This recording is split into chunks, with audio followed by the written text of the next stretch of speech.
Hi, my name is Pastor Hal York, and welcome to Truth in the Trenches. Today we're going to be in Proverbs chapter 18, verse 2, where we read, "A fool does not delight in understanding, but only in revealing his own mind." Now, the book of Proverbs obviously has a lot to say about the foolish person, and we've talked about him before, and basically there's no fear of God before his eyes. He says there is no God, or if he does believe in God, he's basically saying that God is irrelevant, that God doesn't matter to him in his life. And that's probably even more serious than saying there is no God, to say there is one, but he is irrelevant to me. But we find something out about a fool here in these verses, verse 2. And I think verse 1 kind of sets us up for the verse 2. He says, "He who separates himself seeks his own desire.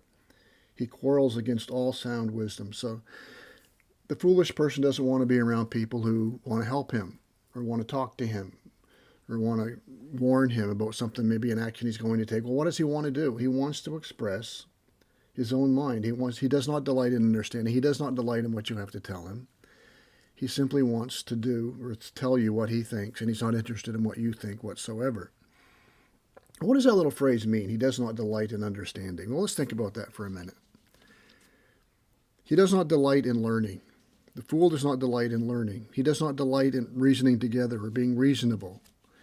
He doesn't delight in examining the evidence, the facts. He doesn't delight in thinking things through, being logical. He doesn't delight in asking questions, of being humble enough to say, you know what, I don't know everything. He doesn't delight in seeking counsel, admitting he needs instruction.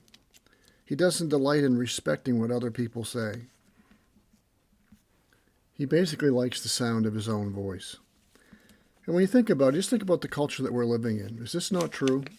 Just think about how many things in our culture are designed. I'm thinking of Twitter and Instagram and Facebook and all the other things out there that I'm not aware of probably. But think about what these things have become. Now, I'm not saying they were created to do this. I'm not even saying that they're not good. They're not evil in and of themselves. But think about how many of these things have simply become a way for people to express their own opinions. And there are lots of them. And that's what people live for today. If you watch the news, if you watch everything basically about us, it's about people talking. Talk, talk, talk. And it's ad nauseum. People just want to talk. They want people to listen to them. And there's very precious few people who want to listen. We just wait. Even when people are talking, we're not listening. We're just waiting for them to get done talking so we can talk.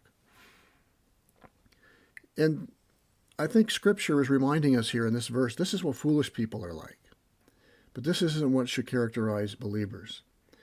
Believers should be people who do want to learn, who do long to be reasonable, reason together with fellow believers, and examine evidence, and think things through, and ask questions, and seek counsel, and respect what other people say. Christians should be people who delight in learning. As James says, we should be quick to hear and slow to speak. Why do fools delight in revealing their own mind, not delight in understanding? Because they don't want to change. They don't want to have to admit that they might be wrong. They've made up their mind, and that's cemented in their mind, and they're not changing it. That is not the mark of a wise person. We can always learn. We can always come to a better understanding of things, especially when it comes to Scripture. We need to be students of the Word. We need to listen. We need to study it. We don't bring our preconceived ideas and opinions to Scripture to confirm our ideas. We come to Scripture with a humble heart and say, I'm willing to change. I want to learn. I want to know more about God. I want to know more about Christ and what He's done for us on the cross, and to understand His Word and His instructions to us. And we don't bring our opinions and superimpose them onto Scripture. We come to Scripture with a willingness to learn and to change, and to be guided and changed by those things that we learn. Does that characterize you? Does it characterize me? What do I delight in my life? A fool does not delight in understanding. I pray that that's not us. That's not me. I don't ever want to get to that place where I don't delight in understanding, but only in expressing my own opinion.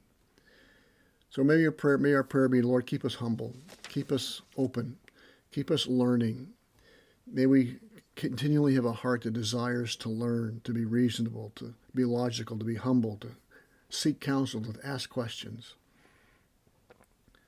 That's the characteristic of a wise man. He studies and he longs to know more and more each day. So that's a very simple truth, a very simple reminder. Be quick to hear and slow to speak. And may this truth guide us and guard us in the trenches of life as we seek to live for the glory of God and the good of others. May God bless.